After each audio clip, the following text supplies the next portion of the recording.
Oui, nous avons un lien particulier parce que le directeur exécutif de l'African Crisis Group est malien aussi.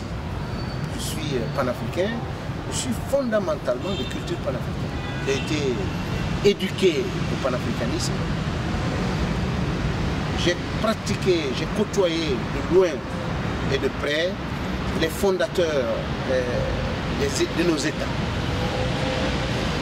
Je suis de ce qu'on appelle l'école de l'indépendance, ceux qui sont rentrés à l'école immédiatement après les indépendances. Donc, la concession de mon père, 3e Badiala à Bamako. Donc, j'ai fait des études primaires, une partie de mes études au Mali, à Mopti aussi.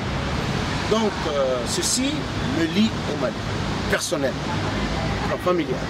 Sans compter que le Mali et la Guinée, comme l'a dit le président Messé Touré, c'est les deux poumons et mon corps. Pour African Crisis Group, la particularité, c'est notre intervention en 2012, en mars 2012, lorsque les militaires ont pris le pouvoir. C'était un moment très critique, très tendu, et les frontières ont été fermées.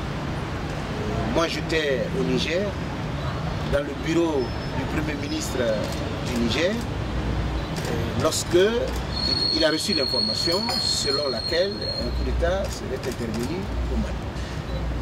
Du coup, il a partagé cette information. Moi, j'ai pris immédiatement le prochain vol sur Ouaga et sur Bamako. Donc, à Ouaga, nous avons attendu 3 jours. À l'ouverture des frontières le 27, j'étais dans le premier avion pour venir à Bamako. Et le 28, j'étais à Kati. Les militaires étaient dans une effervescence. Et l'atmosphère était quand même très tendue. Et nous avons eu l'honneur d'être reçus directement par la junte. À l'époque, il fallait le faire. Donc la Croix-Rouge internationale et African Crisis Group ont été les deux structures qui ont été reçues aussitôt. Et le message que nous avons transmis à l'époque était un message fraternel, un message clair. Nous avons dit, préparez le temps que vous êtes imparti, mais ne pensez pas une seule seconde qu'un régime militaire peut conserver encore le pouvoir en Afrique ou dans le monde sans que la communauté internationale, sans que la société civile internationale n'intervienne. Et puis, nous sommes restés en contact. Le 1er avril, lorsque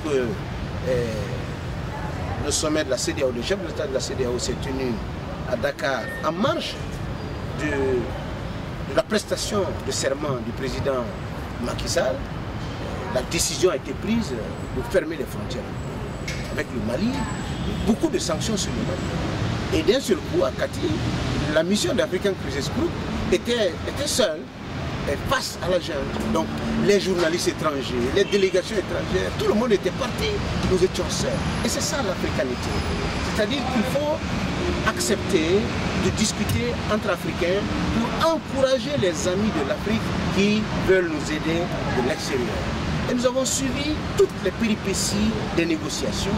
Lorsque le président Dioncounda a quitté le Niger pour venir à Ouaga, j'étais encore avec lui, à Ouagadougou, jusqu'à son embarquement pour le Mali. J'ai assisté véritablement à toutes les péripéties et récemment j'ai rendu visite au président Toumani Touré. Je reconnais au peuple malien cette capacité d'ouverture, cette forme de courtoisie et cette capacité d'écoute, ma foi, de l'avis de celui qui veut aider. Et c'est ce que je veux saluer aussi aujourd'hui.